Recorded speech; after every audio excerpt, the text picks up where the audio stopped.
teachings of Don Juan, and I realized, oh, plants are reference points for consciousness in not just as hallucinogens, but any kind of plant, that they don't change. They don't. Humans change. We're changing. Our opinions, our experiences, who we are, change day by day, and the plants are just there for 100 million years. Welcome to the Weight-Free Wellness Podcast, where we aspire to inspire you on your wellness journey with practical resources and inspiring stories. Subscribe to our newsletter and podcast to make sure you don't miss out. Take the body type quiz if you haven't already to gain insight on the foods, exercises, and habits that will help you to feel most balanced. You can find links for both of those at weightfreewellness.com. I'm Tara Bachland, and today's guest is Matthew Wood, a world-renowned master herbalist with several detailed books on the topic. In this interview, we get to know Matthew better and his journey of becoming an herbalist. Enjoy. You share a lot of stories in your books, which is wonderful. I think that's what makes your books so intriguing, that, instead of just being a list of herbs, you tell the stories and so forth, but you do weave in a little bit about you every now and then, but I'd like to get to know you a little bit better.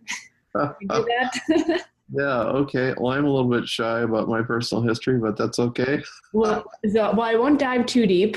Okay. But just to start out, the term herbalist is kind of real general, but you actually have an education background in herbalism. Will you share some of your background in education formally and, quote, maybe informally? Well, I had to be mostly self-educated, and that's actually pretty interesting too, because I had about 5-6 of my teachers were American Indians, and that's a little rare, except maybe if you're an Indian, Native Americans. And so I was mostly self-taught, even just independently on my own, kind of a stubborn, thinking I know best and stuff as I was young, but also my approach was fairly unique, so I had to educate myself. But after I was a practitioner, and I was happily been practicing for 20 years, then the opportunity came to study with the Scottish School of Herbal Medicine in Glasgow.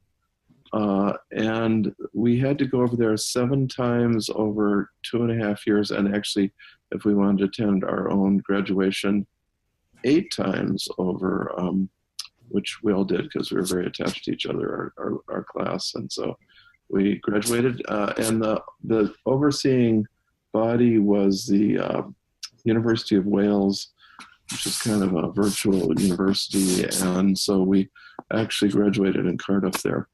But so I got my master's degree in herbal medicine, and I can tell you, I just always yearned to have a degree in my field. I would have gone almost anywhere to get one. And I hadn't heard of naturopathy when I was young, or I'd probably have done that. But by the time I had heard of naturopathy, I was already kind of sometimes tired of. I knew I could never see enough clients to pay for going to school, and I didn't. And I wasn't good at that type of school either. I had to learn very slowly. Just So you started out. You were studying on your own for about 20 years, did you say? Yeah. And which Native Americans, how did you initially get into herbalism? Well, I would step back to before I was studying herbalism. When I was 2 weeks old, my dad was unemployed, and he got a job offer to teach at the Bureau of Indian Affairs, BIA school at Big Cypress Seminole Indian Reservation in the Florida Everglades, which at that time was 50 miles by dirt road to the nearest town, which was not much of a town. We won't mention its name. I was insulted, but it's kind of a vegetable pickers prison camp. And so we moved there, and or that was the end of the first week. Second week we were there, and we started.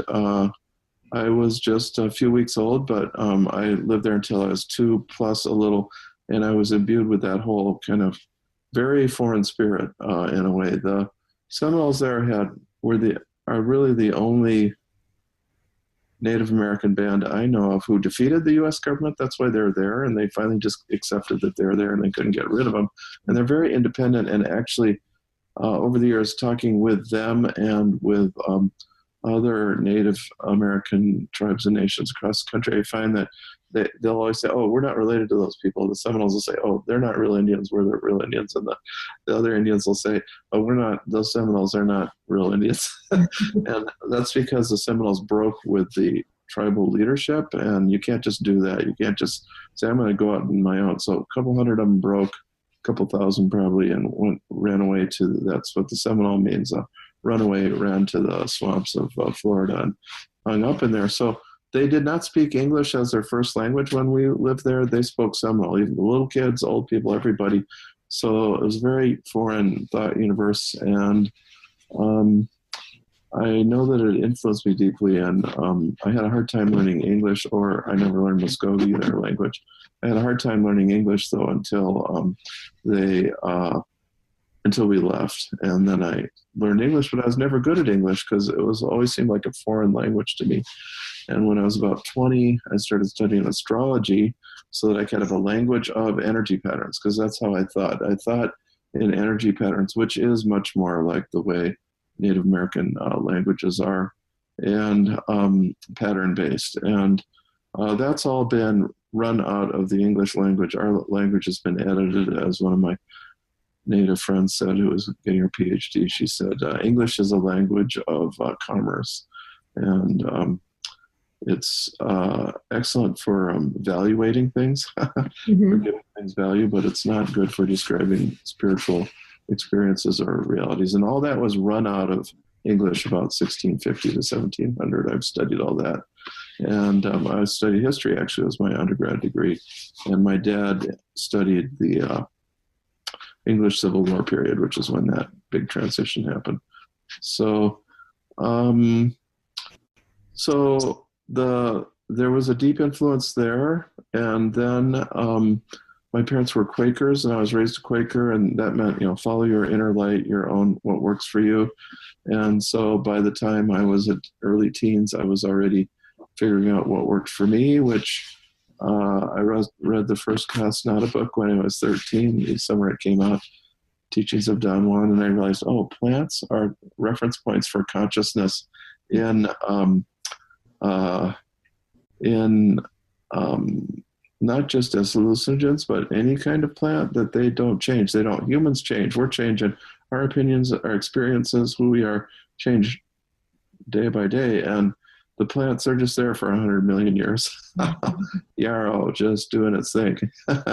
So we can learn a lot from the plant about, it's yarrow, very, as you know, useful for cuts, serious hemorrhaging, fevers, etc. So it just stays where it's at, and it does. And every plant then has a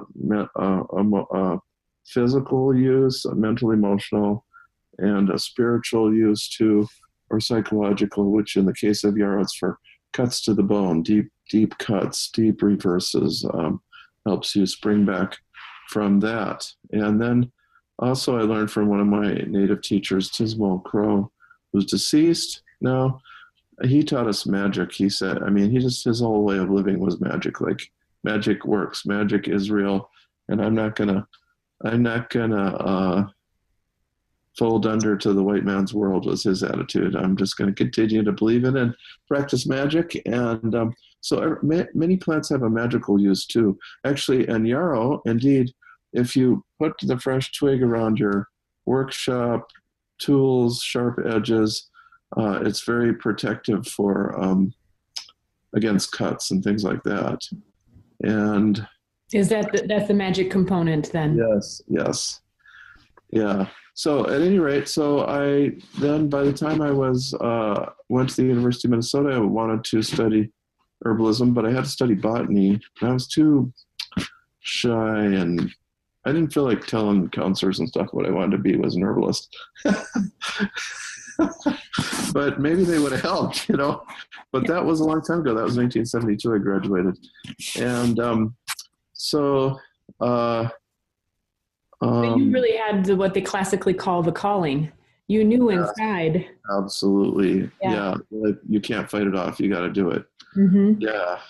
And so, age 18, I started studying at the University of Minnesota. And I was lucky to have one really great professor, um, Don Lawrence, who anybody who's been big in botany and the Department of Natural Resources, even certainly in my generation and an older generation would have known him. And I ran into a student I taught at the Austin Moonflower Herb Conference 2-3 months ago, and there was a woman there who said somehow his name came up. I brought it up, and she said, "Oh, my teacher studied with him. He was real influential for my teacher." So he was a really good guy, and he taught field botany for educators who would be educating in the field. And I was going to teach at a canoe camp. I mean, I was going to be a canoe guide that year.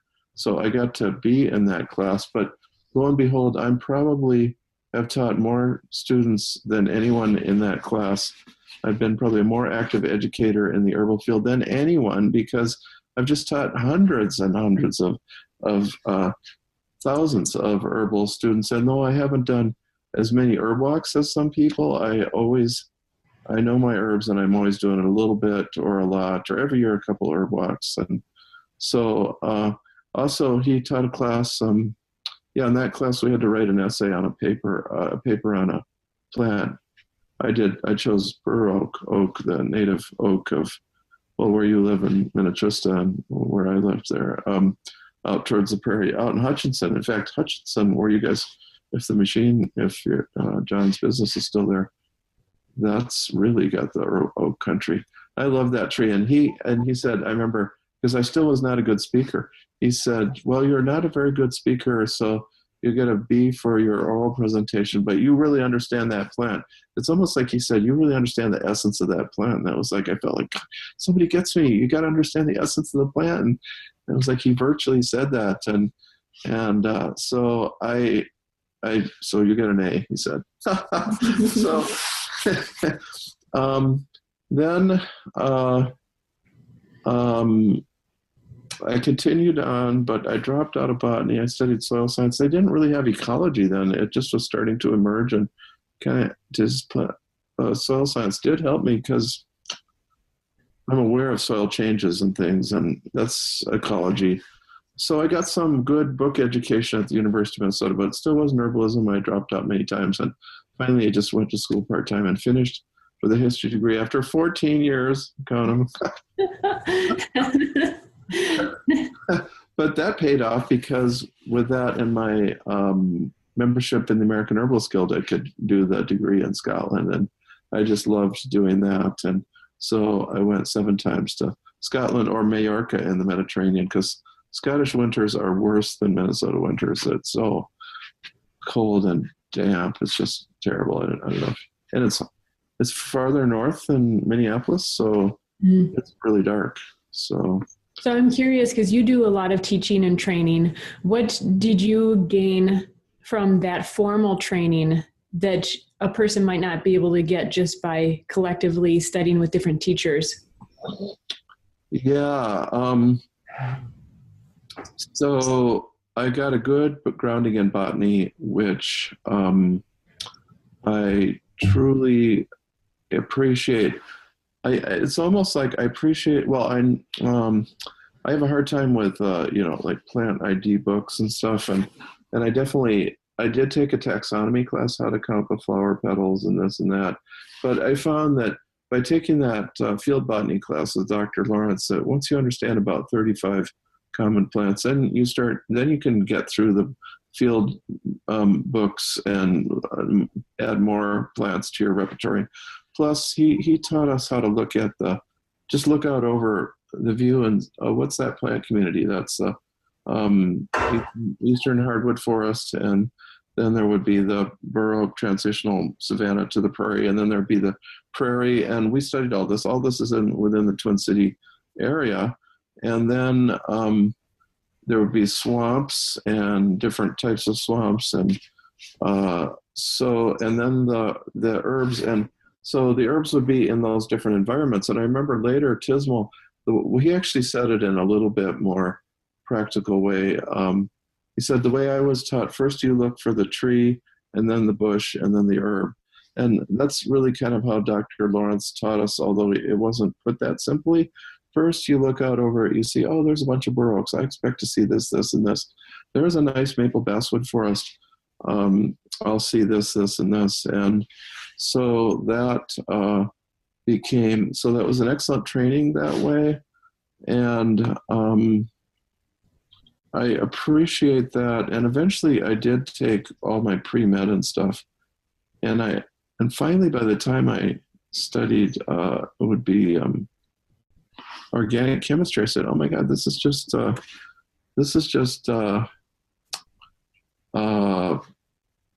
alchemy. This is just the same. This is separating things into the oil, the lipids, the salts in the bottom, the things that vaporize. It's like, wow. So I kind of related to it then, but it just took me so long to understand normal scientific stuff. When I went, the Scottish school was very good in teaching me to appreciate scientific literature, how to read a paper, and I'm not very good at that, but how to read a paper is still. So I gained both at that master's degree and in the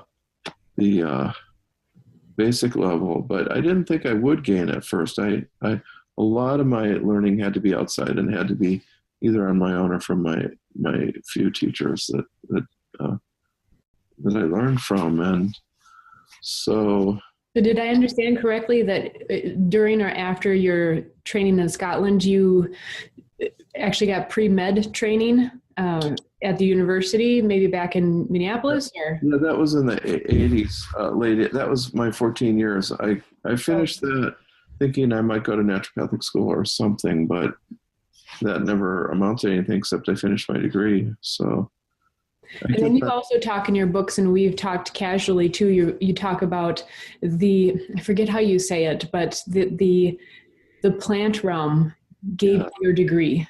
That mattered more and most to you. Will you describe what happened, or yes, story behind that? Yes. So I had a American Indian friend, and she set up with a friend of hers to teach at a class in Cloquet, Minnesota. And it was February, and I remember coming in the door and all the steam, all the vapor like subsiding, and it was so cold. It was like 30 below driving. Maybe 20 below. I'm not sure I would have driven at 30 below. Maybe by the time we got there, it was 30 below, but it was cold. But everybody showed up. They're all northern Minnesotans, and we had a weekend class. But I met her friend there, whose grandfather was a medicine man. And well, his presence, he just came, and I learned things from him over time, and from her, like I'd say on the inner level. And let's see, so I began to learn, and one thing was I woke up one morning and I felt something on my hands. I looked at my hands, and boom, it was like I saw green on them. This feeling popped into it. I said, oh, the healing hands. And then I felt this feeling go up to my shoulders, and it was like, oh, the mantle of authority and responsibility. Like, you don't just, healing is a responsibility. And so I felt that day, and I felt his presence, and I kind of almost like had eye contact on the inner level.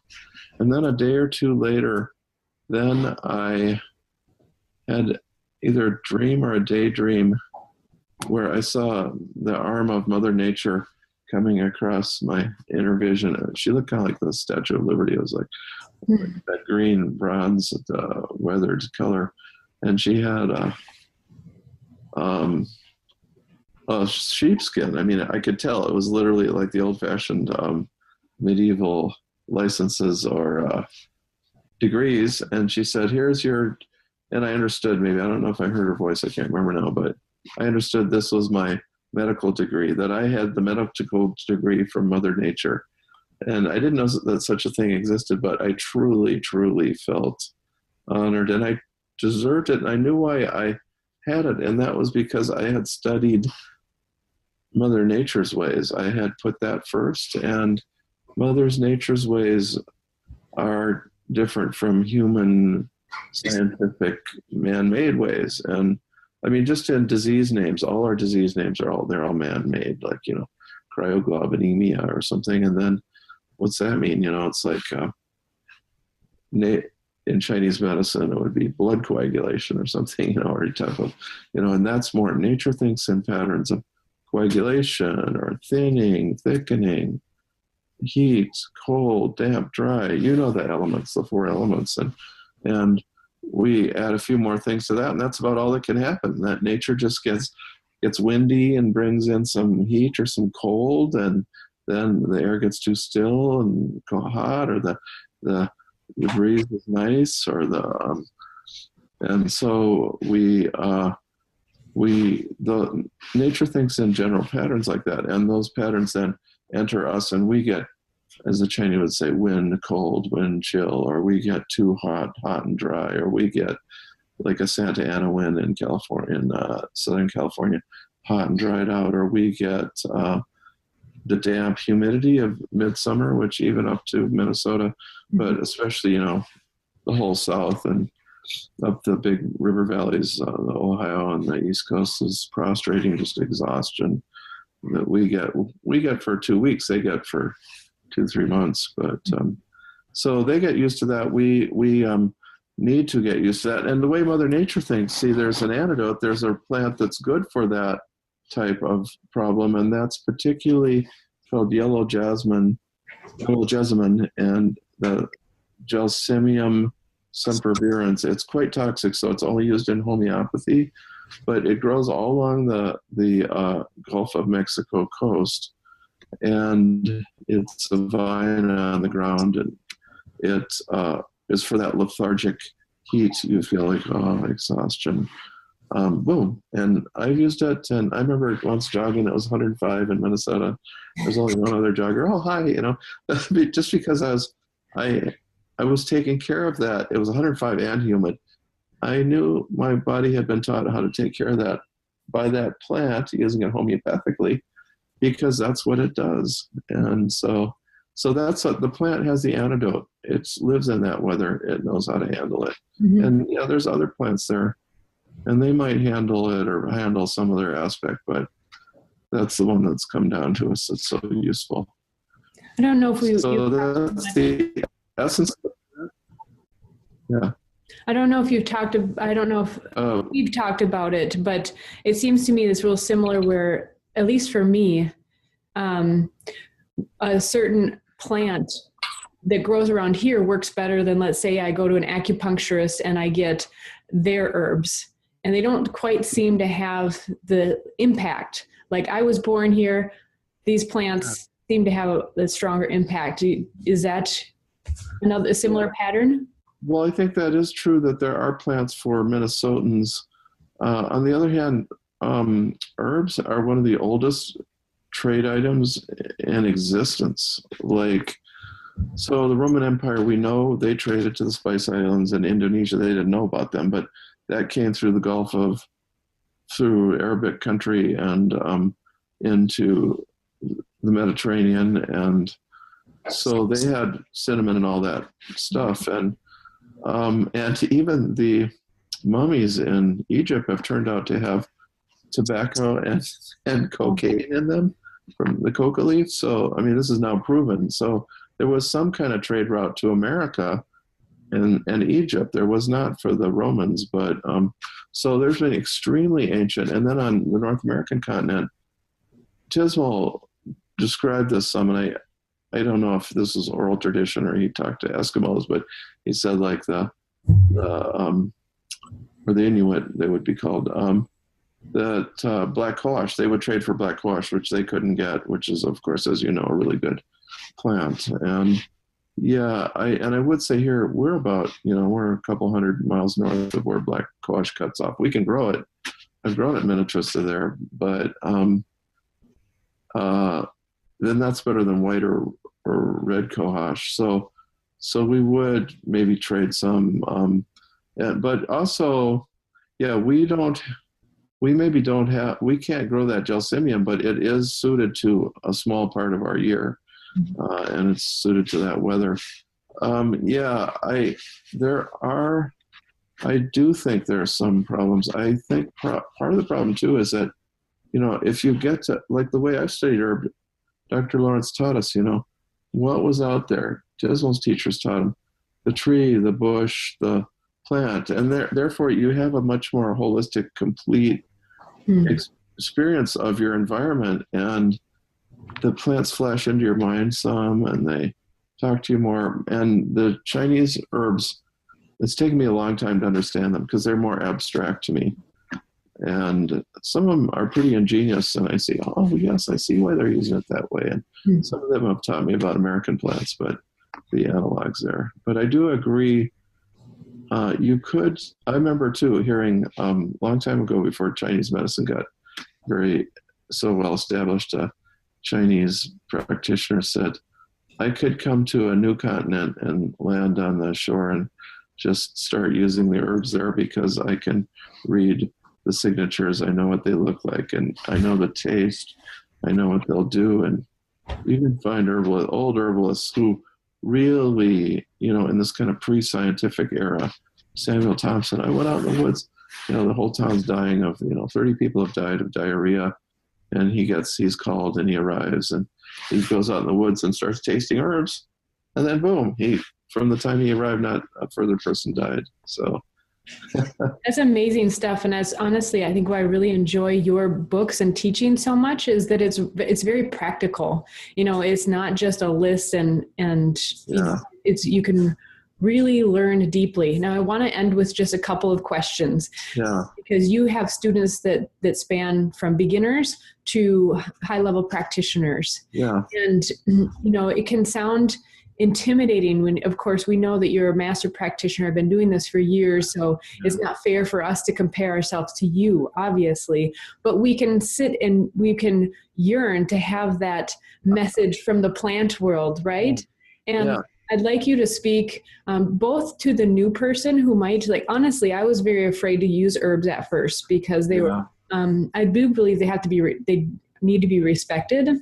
Yeah. But, many of us were not raised around herbs. Yeah. So maybe speak to the new person about, do they need to have this sign from the plant realm? And same thing for the advanced practitioner. What makes when do you start? Well, let's see.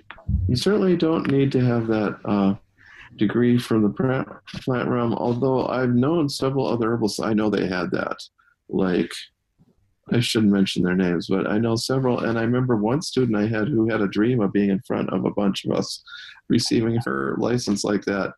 And I said, and she gave off 3 names. And I said, yeah, those are all people that they know their stuff. That's a true dream. So, but if I may tell someone like Rosemary Gladstar, she has the mantle of authority and responsibility, and she really is like the guardian angel over our whole community. And she infuses into all of us and keeps us from fighting with each other and stuff like that. And her given name is Rosemary? Oh, that may be picked. I don't know anymore that anybody knows what her real name was originally. Either way, it's perfect. Yes, right. Yeah, so I always say you can be a master from day one. You just have to know what one herb does reliably. So start with calendula, arnica, St. John's wort, plantain, things that are easy wound remedies, but they all are specific too. So plantain works as a drying agent, draws out pus, splinters, heat, fire, burn, dirt, especially. If you have a dirty wound, it's very, and I've known people have lost an arm because they're all cut up with dirt in it, and the doctor said there isn't any way we can, so I know a guy who lost his arm that way. And then I know an herbalist who was called by the father down the street who said, my daughter got, was just exact for both the guy and the little 6-year-old got hung up in a lawnmower and got all cut up. And the doctors say they're going to have to amputate her arm because there's so much dirt in it. And Slavo Brooks was the herbalist. He said, he dressed it all with yarrow, which is bacteriostatic. It's not antibacterial. It just keeps the bacteria from multiplying, and it closes the wounds from the inside out, and it won't close it if there's dirt. I would have probably added some the plantain, but he didn't. He did perfectly fine. The yarrow is excellent. We talked about yarrow is excellent for a very bad, nasty, gushing, deep wound. You've seen how it works, yeah. Yeah. So it has a specificity, and calendula would be more like a cat scratch, superficial, pussy, full of pus, bacteria. It's bacteriostatic. St. John's wort, injury to nerves, eyes, nose, mouth, toes, fingers, spine, sharp pains. So they all have their specificity. So you got to learn that. And boy, that's one thing I teach about specifics. Very helpful. And okay, I am going to ask one more. I thought those were the last questions, but one more. So those of us who didn't have the fortune to grow up around a Native American tribe or a similar type of people who might have had a different language and way of thinking and speaking, how do you suggest that we native English speakers who may not relate to that kind of language, how do we get started? How do we start thinking in that way? Let's see. Well, I can't say you try to enrich your language. You don't have to study astrology, but some sort of language of energy patterns, of archetypes, of like Jungian psychology would be the thing that's within our own culture, although he looked upon archetypes a little bit differently than the traditional, but which we can go into sometime. So that would be one thing. Enlarge your language, and you can study tarot cards, not even being a tarot card reader, but just the archetypes and the planets and so on, or Jung, or just hot, cold, damp, dry, the 4 elements. The 4 elements, that meant a lot to me. I really started with that. You did too. They didn't have the Chinese 5 elements, and 4 makes more sense to me too. So that's one thing, enlarge your language. Another, we're going to talk about, John and I on Real Spirit Journey, is, real experience of the living nature. Nature is alive, and that the plants, and trying to experience that. And there are different ways. And that world is closer than one would think. The spirit world out there is further away, but the soul world, the kind of, is very immediate. We have a soul. We all feel that. And so, so that's, and I think, okay, well, oops, the internet connection just got unstable there. Maybe we should call it quits. That was a sign.